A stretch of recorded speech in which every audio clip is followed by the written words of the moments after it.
Hi, welcome to Bible Matters. Today we are going over the book of Genesis. Genesis is the first book of the Bible, and it's important because it lays down the foundations for the whole rest of the Bible as to what it means for God to be God and what it means for humans to be human. So it's both theology and anthropology. Now, in the very beginning, the Bible starts off, Genesis starts off in the beginning, and God creates the world, right? In these successive stages. It's almost like this evolutionary process to creation. So God creates in these stages, and after each stage, God says, it is good. And in the last stage of creation, God says, it is very good. And this is when God creates human beings. And in chapter 1, verse 27, the authors say, God created human beings in his own image. In the image of God, he created them. Male and female, he created them. Now, you may ask, what's the deal with this image of God language? Why is there this repetition of this phrase?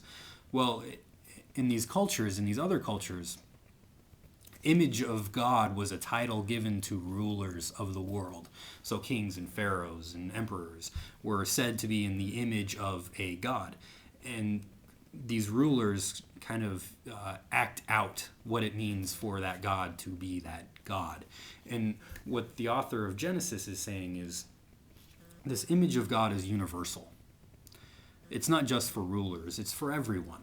And everyone has this opportunity or ability to imitate who this God is, to act out who this God is, participate with this God in this life now.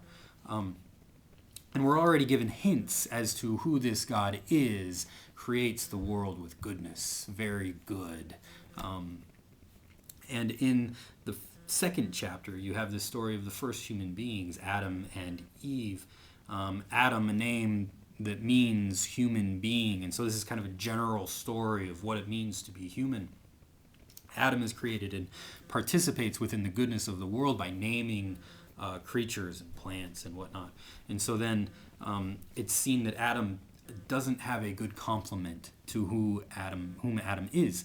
And so God creates woman. And Adam says, finally, this is bone of my bone and flesh of my flesh. This is the one who completes me, who gives me my full humanity. And the authors are saying that we don't exist as individuals, we exist as a community or in relationship with the other. We find our full humanity, not as individuals, but in this relationship with the other, and also in relationship to God and the goodness that God has created. And Adam and Eve participate within that goodness.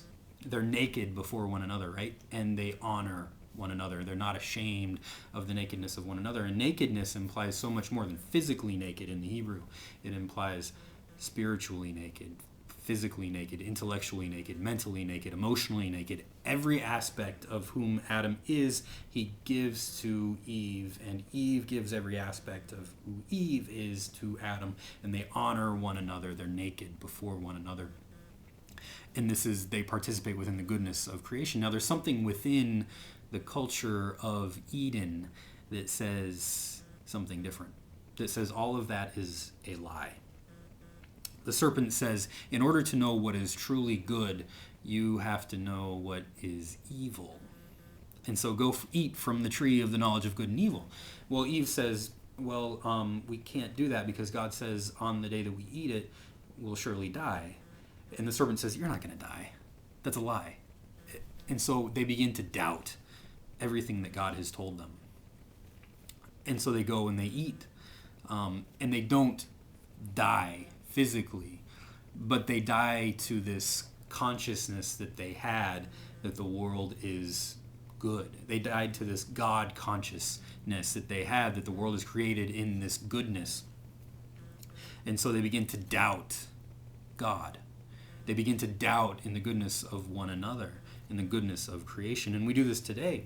If God created the world to be good, why is everything gone so bad? Right? And we end up blaming God for this. Well, Adam and Eve, they go through the same process. They end up hiding from God. They hear God coming and they're ashamed, and so they go and they hide. And God says, where are you? God goes out in search of these human beings, actively search for them. And Adam says, well, we were afraid.